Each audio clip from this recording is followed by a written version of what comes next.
un moment donné, je crois que j'avais partagé les méthodes statistiques en deux types de méthodes. On avait parlé de méthodes descriptives, où il s'agissait tout simplement d'explorer les données, et c'est ce que nous avions fait en utilisant des graphiques, en utilisant des tableaux, en utilisant un diagramme en bâtonnet ou un histogramme. Et on avait aussi dit qu'il y a un autre type de méthode, c'est des méthodes inférentielles ou descriptives. Et au moment où on en a parlé, on avait dit que ce type de méthode permet de généraliser un petit peu les conclusions qui sont tirées à partir de données à la population, d'où ils viennent ou du phénomène qu'ils veulent décrire. Et ces méthodes-là, on les a appelées méthodes inférentielles ou descriptives. Donc, depuis qu'on avait évoqué ce sujet, on n'a fait que préparer le terrain pour arriver à ce stade, et nous y sommes arrivés maintenant. Donc, cette leçon 16 sera intitulée « Introduction à l'inférence statistique ».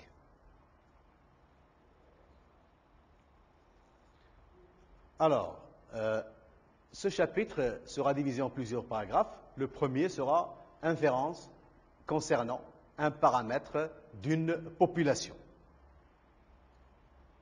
Puis, on parlera de l'inférence concernant un paramètre d'une distribution. Et enfin, on parlera d'inférence concernant tout simplement une distribution.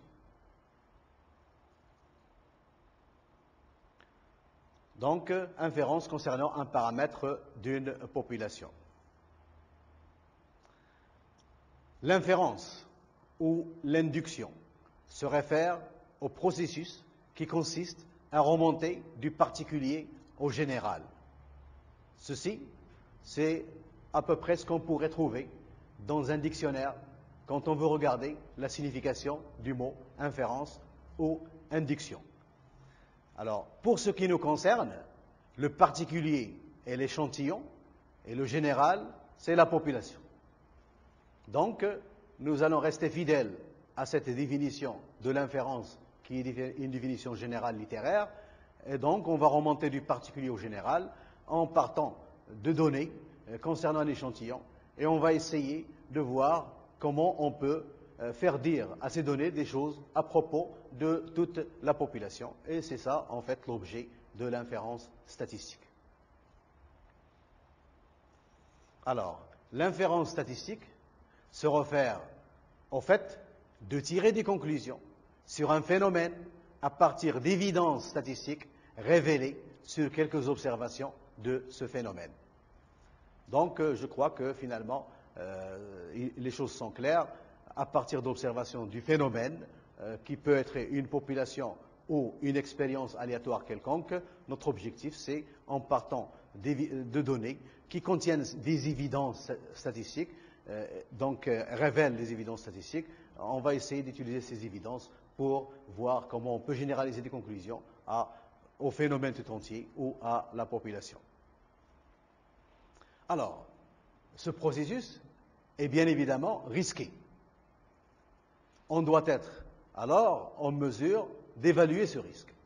Donc, vouloir généraliser des conclusions obtenues à partir d'un nombre réduit d'individus dans une population à toute la population ne peut pas se faire sans erreur. Et alors, sans être en mesure de maîtriser ces erreurs, de les évaluer éventuellement, je crois que le travail serait incomplet.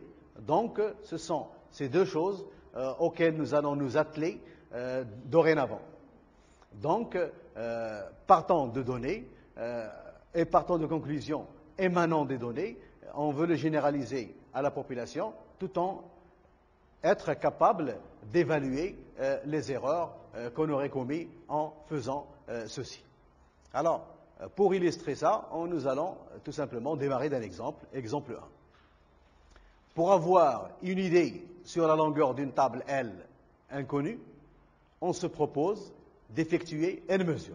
Donc, l'objectif, c'est d'avoir une idée sur la longueur de la table, et la façon d'y arriver, c'est de faire un certain nombre de mesures répétées au nombre de n.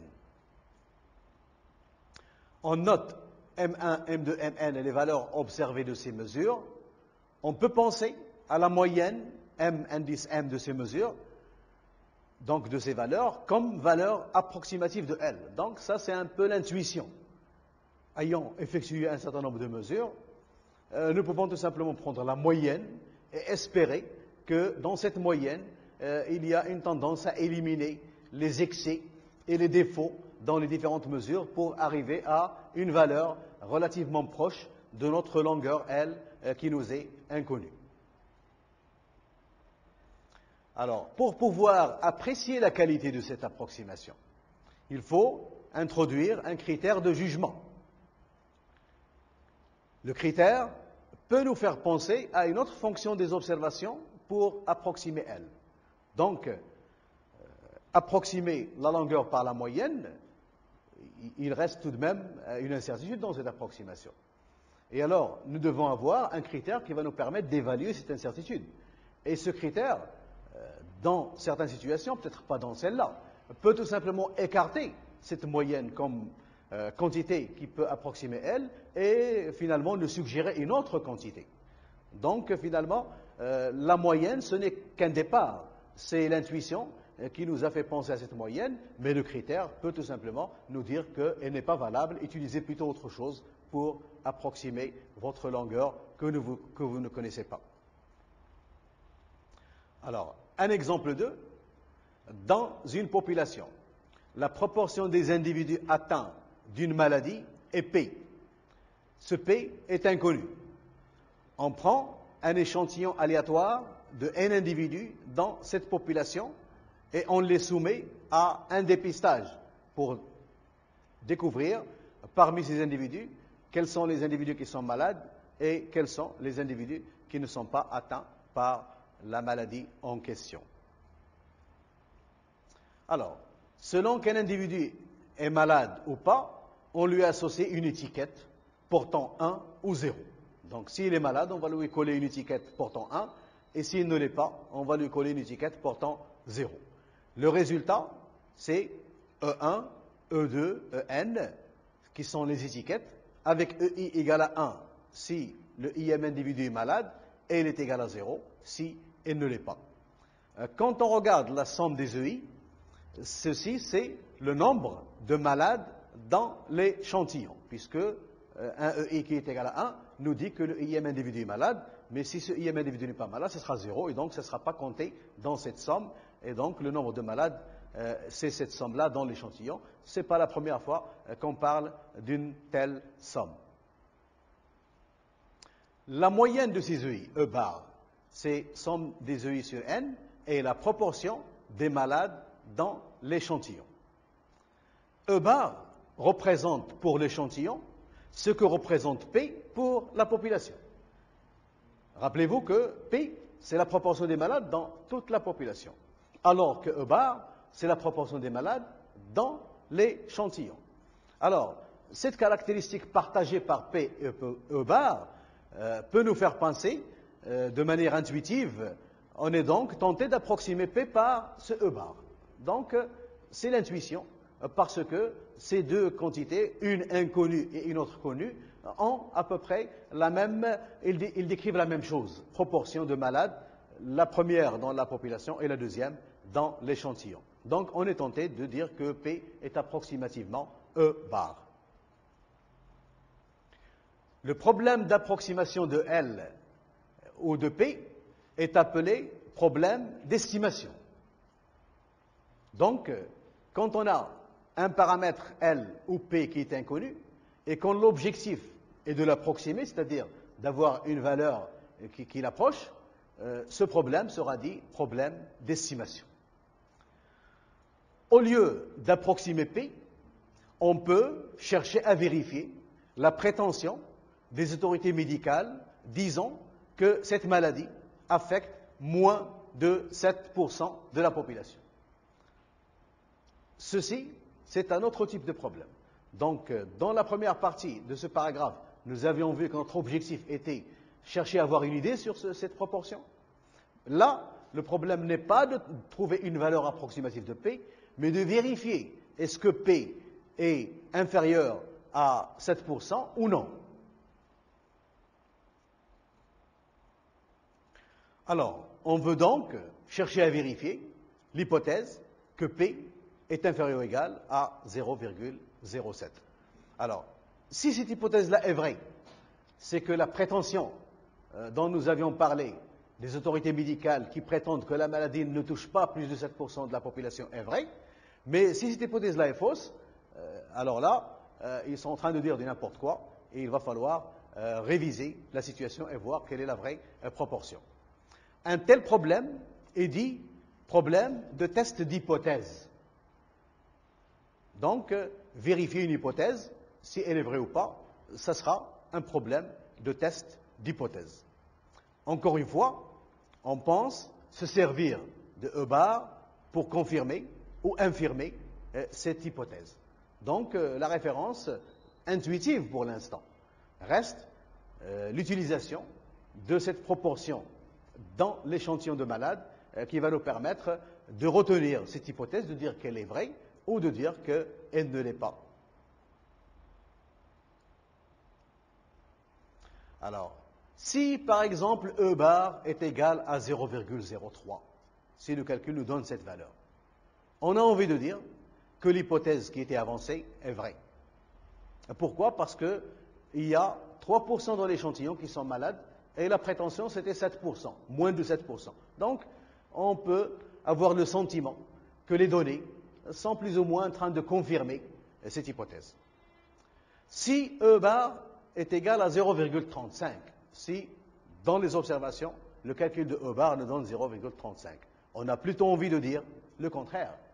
Pourquoi? Parce que la prétention, c'est que le nombre de malades est inférieur à 7% dans la population. Dans l'échantillon, on a trouvé 35%. Donc, on a envie de dire que ce qui était avancé est faux. Mais jusqu'à maintenant, ce ne sont que des sentiments, ce ne sont que des idées intuitives sur lesquelles on se base pour dire ça. Mais, peut-on dire quelque chose si E bar est égal à 0,072?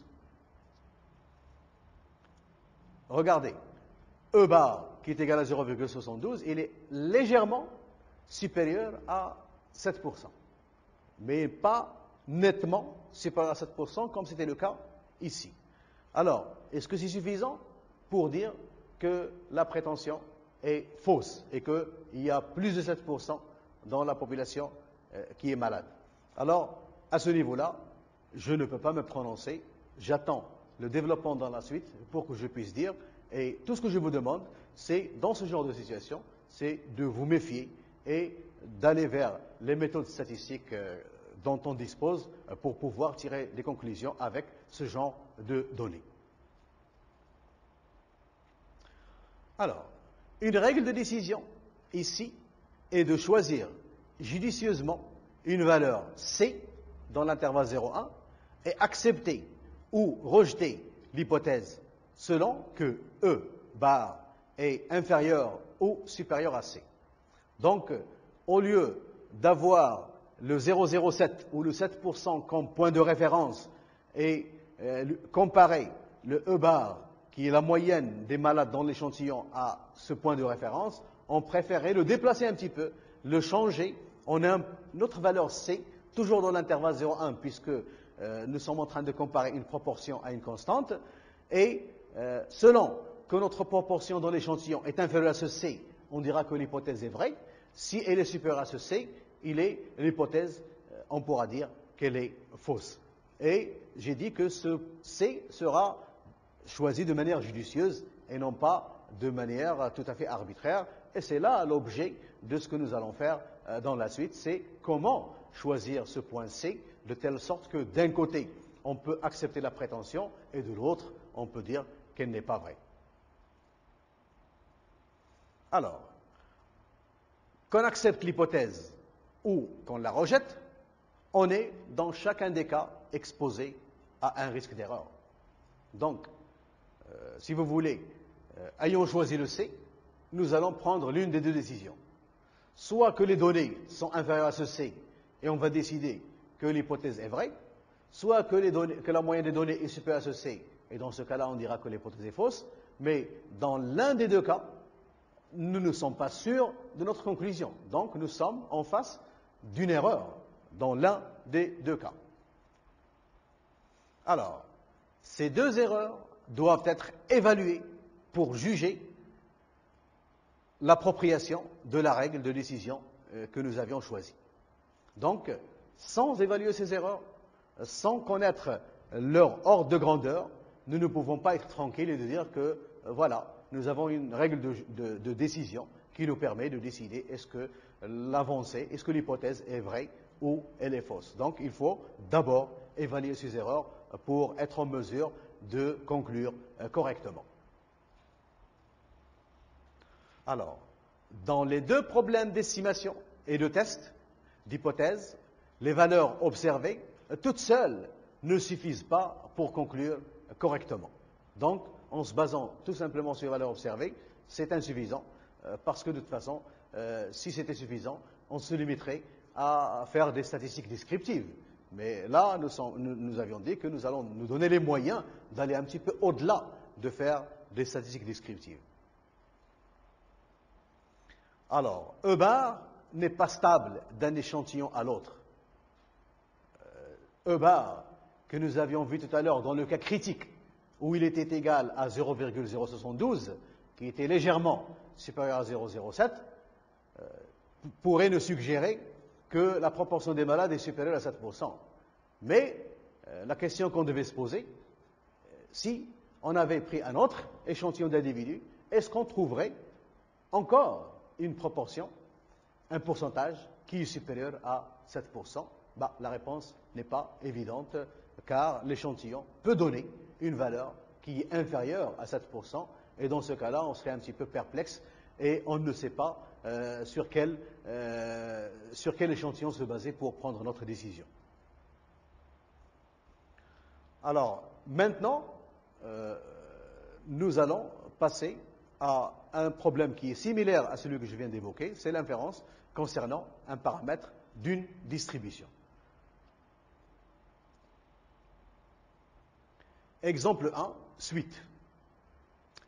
Nous avions déjà vu que les réalisations des n mesures, M1, M2, Mn, de la longueur de la table, bien sûr, peuvent être considérées comme valeurs observées d'un échantillon aléatoire M1, M2, Mn. Donc, n variables aléatoires indépendantes et de même distribution. On a aussi vu pourquoi on peut supposer que MI est normal L sigma carré, où L est la longueur inconnue de la table que nous cherchons, et sigma carré, c'est la variance de ce MI qui est liée à la précision de la mesure, ou encore de l'instrument utilisé dans l'approche de cette mesure. Donc, retenons ces distributions, puisqu'il va nous être utile. Alors, le paramètre L à estimer est donc la moyenne d'une distribution normale. Donc, le transfert de ce L dans le contexte du paragraphe précédent à ce nouveau contexte, c'est que avant, on voyait ceci comme la longueur d'une table, donc c'est une moyenne qu'on cherchait à approcher par un certain nombre de mesures. Cette fois-ci, nous retrouvons L comme espérance mathématique d'une variable aléatoire, et donc la distribution des MI, c'est une distribution qui est normale dans l'espérance mathématique, et précisément ce L qui est inconnu. Donc ce L, il est un paramètre définissant une distribution. Alors, revenons à notre exemple de suite.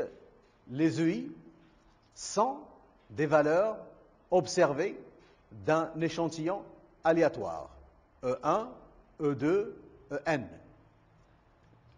Donc les étiquettes ou les EI, les grands EI, sont Bernoulli de paramètre P.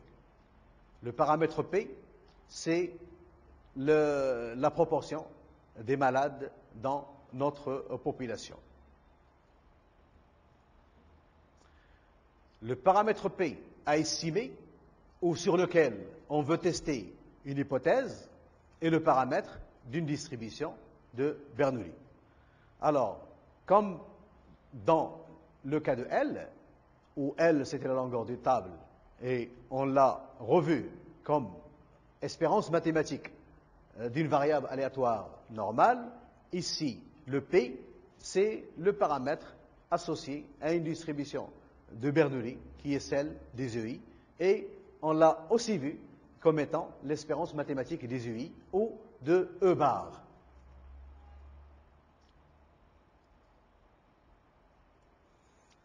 Alors, un exemple 3, dans la population de l'exemple 2, on veut vérifier l'hypothèse que les proportions pH des malades chez les hommes et PF chez les femmes sont les mêmes. Alors, je crois que ce problème, on l'a rencontré déjà quand on voulait quand on a considéré les distributions conditionnelles. Donc, nous avons une population. Il y a une proportion P de malades, on l'a déjà considéré, mais maintenant, nous allons nous intéresser aux femmes et aux hommes. Et donc, dans cette population, la proportion des malades hommes, c'est pH. Et la proportion des malades, c'est ça. Hommes, c'est pH, et la proportion des malades femmes, c'est PF. Donc, H pour homme et F pour femme. Alors, la question qu'on peut se poser, est-ce que ces deux proportions sont les mêmes chez les femmes que chez les hommes? Est-ce que PF et PH les mêmes chez les femmes que chez les hommes? On prend un échantillon aléatoire de taille n parmi les hommes et un autre échantillon de taille m parmi les femmes.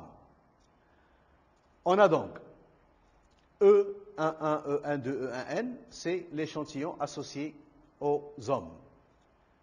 Avec E1i, c'est une variable aléatoire de Bernoulli de paramètres, bien évidemment, P indice H. E21, E22, E2m, c'est de nouveau un échantillon avec une distribution commune, E1j, c'est Bernoulli de paramètres P indice F.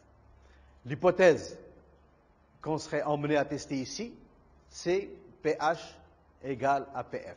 Est-ce que la proportion des malades chez les hommes est la même que la proportion des malades chez les femmes? Donc, c'est une hypothèse qu'on veut vérifier. Remarquez qu'à ce niveau-là, le fait de vouloir vérifier cette égalité-là ne demande pas de connaître la valeur de chacune. La valeur de chacune ne nous intéresse pas. Ce qui nous intéresserait, est-ce que ces deux valeurs sont égales ou pas? Et peu importe leur valeur commune. Si on voulait nous intéresser à leur valeur commune, alors là, ça serait, comme on l'avait déjà dit au début de ce chapitre, un problème d'estimation. Là, le problème, c'est un problème de test d'hypothèse, comme c'est indiqué ici. Donc, l'hypothèse à tester, c'est pH égale PF.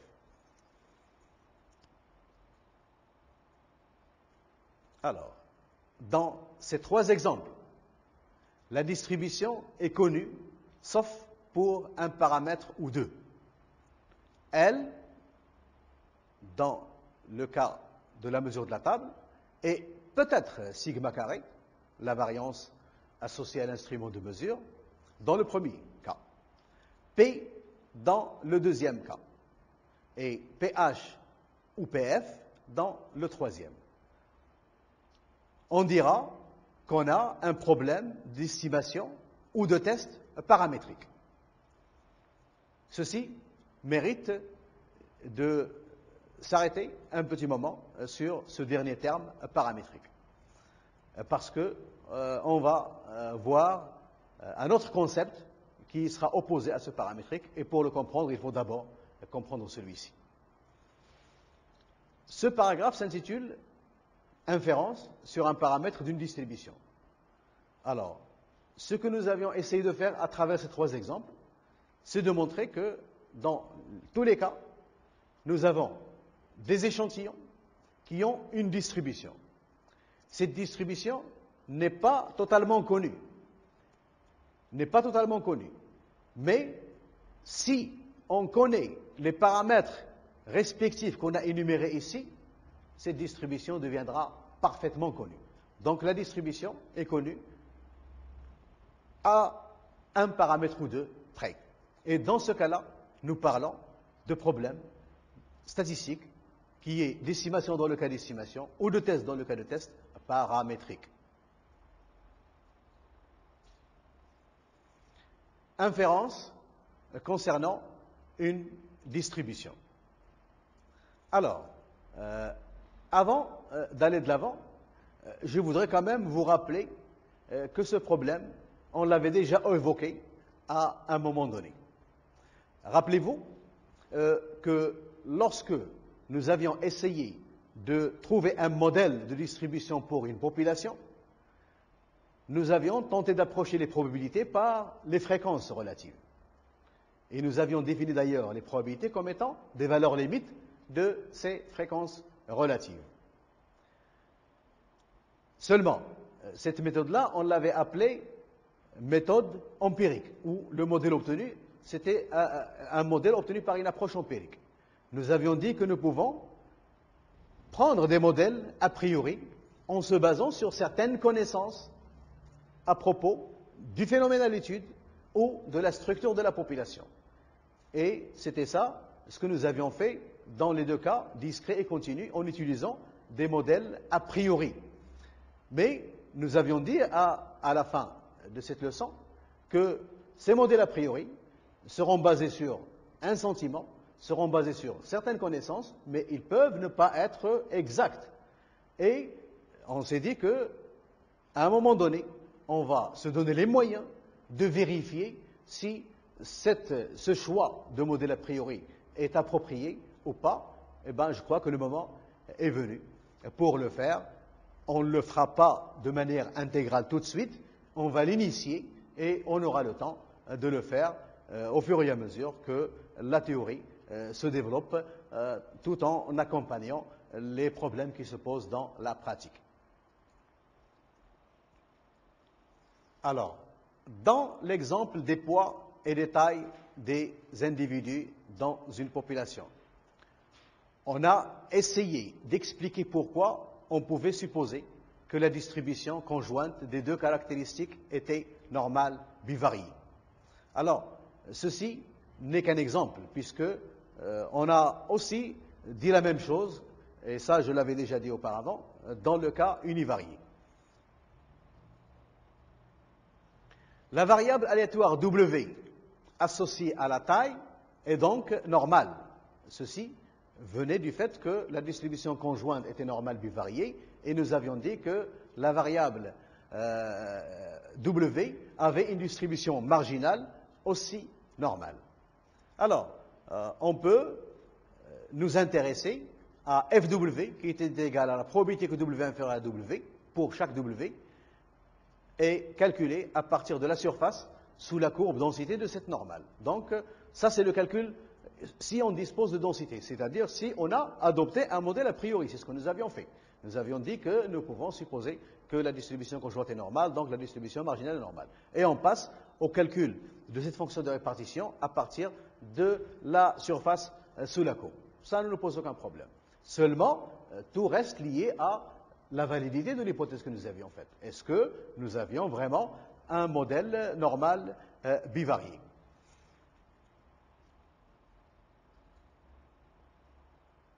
Alors, on verra comment, à un moment donné, on peut estimer FW sans cette hypothèse de normalité pour chaque valeur de W.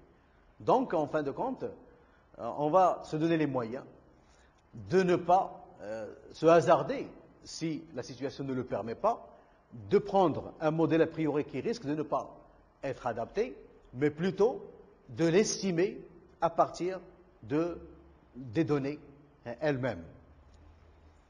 De toutes les façons, ce travail-là sera un petit peu rude. Pourquoi? Parce que l'estimation se fera W par W, mais heureusement pour nous, comme on va le voir par la suite, la valeur estimative que nous allons adopter a une propriété très sympathique qui va nous faciliter la vie et qui va nous rassurer pour dire que finalement nous allons un bon moyen d'estimer notre fonction de répartition. Alors, une fois la fonction de répartition estimée, je crois que nous avons la distribution parce que au moment où j'ai introduit la fonction de répartition, j'avais dit que ayant une distribution, on peut calculer la fonction de répartition et ayant une fonction de répartition, on peut en déduire la distribution, donc on peut l'estimer. On verra aussi comment on peut tester l'hypothèse de normalité de la distribution de W. Donc, tester ce modèle a priori, est-ce qu'il est valable ou pas. Donc, ça viendra après dans une autre leçon. D'autres problèmes d'estimation ou de test d'hypothèse qu'on qualifiera de non paramétriques seront aussi abordés. Donc, je crois que la situation paramétrique, problème paramétrique était clair. Distribution connue à un ou deux paramètres près. Dans ce cas-là, on parle de paramètres et notre préoccupation serait tout simplement d'estimer le ou les paramètres pour finalement connaître totalement la distribution. À partir de ce que je viens de dire maintenant concernant la fonction de répartition, soit pour l'estimer ou soit pour tester la normalité, on parle plutôt d'un problème non paramétrique. Alors, pourquoi on parle de problème non paramétrique? Nous n'adoptons pas de forme de distribution.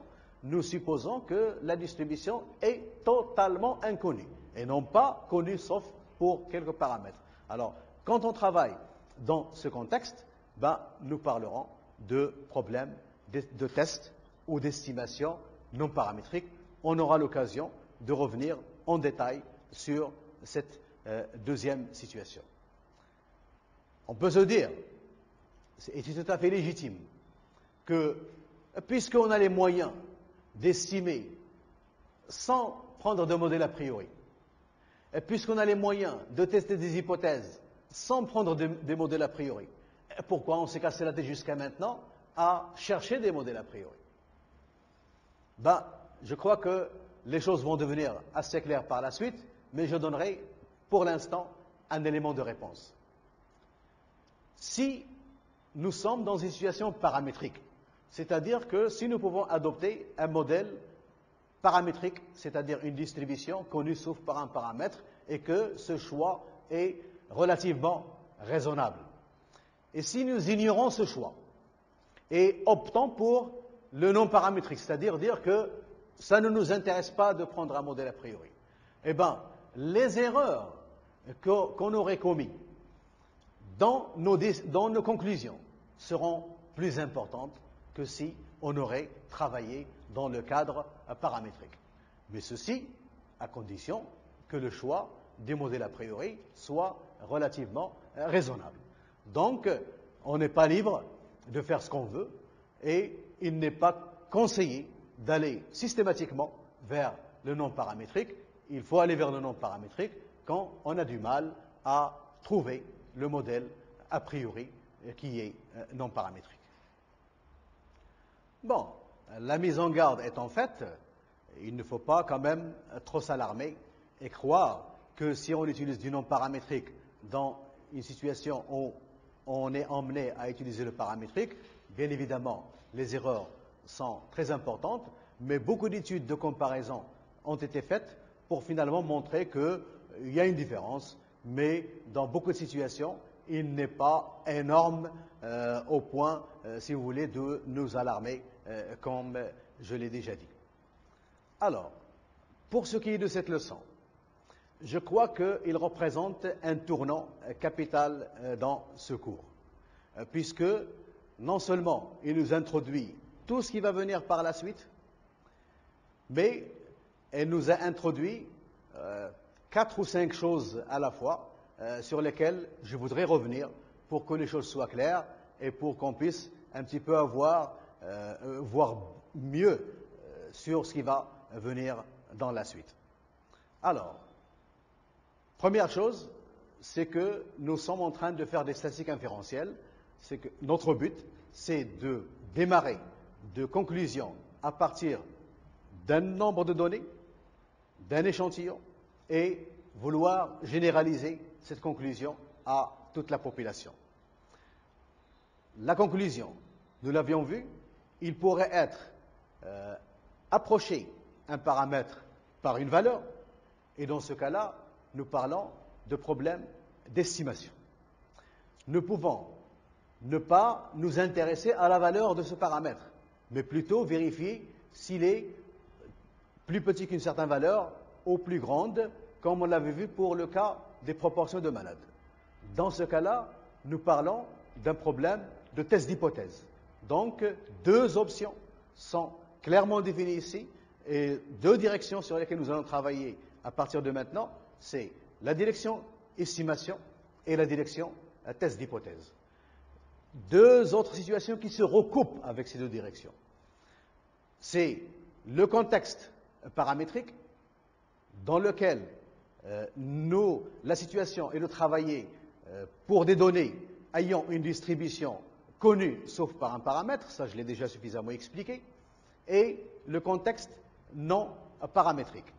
C'est la situation où on a du mal à adopter un modèle a priori, et donc on préfère ne pas se hasarder et faire comme si on ne peut pas connaître la distribution des observations.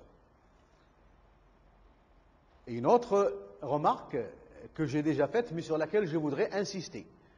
On peut avoir l'impression qu'on a le choix d'aller plutôt vers des méthodes non paramétriques, mais attention, les méthodes non paramétriques, c'est une issue de secours à laquelle il faut recourir quand on ne peut pas avoir une distribution paramétrique dépendant de quelques paramètres. Donc, il ne faut pas faire ceci de manière systématique. Et alors, dans le paramétrique, comme dans le non paramétrique, nous allons faire aussi bien de l'estimation que les tests d'hypothèse. Je ne crois pas que j'étais suffisamment exhaustif dans l'introduction de ce qui va venir, mais je crois que j'ai évoqué l'essentiel, mais dans la suite, plus les leçons avancent, plus on va découvrir que nous allons couvrir les sujets que j'ai évoqués ici et éventuellement d'autres sujets similaires. Et alors, je crois que c'est à ça que nous allons nous atteler à partir de maintenant jusqu'à la 25e leçon. Alors, pour clore cette leçon, je voudrais vous rappeler que pour avoir des exercices, pour vous exercer à voir si vous avez bien compris ce que nous avions fait jusqu'à maintenant, pour éventuellement avoir des réponses à des questions, vous pouvez toujours vous référer au site web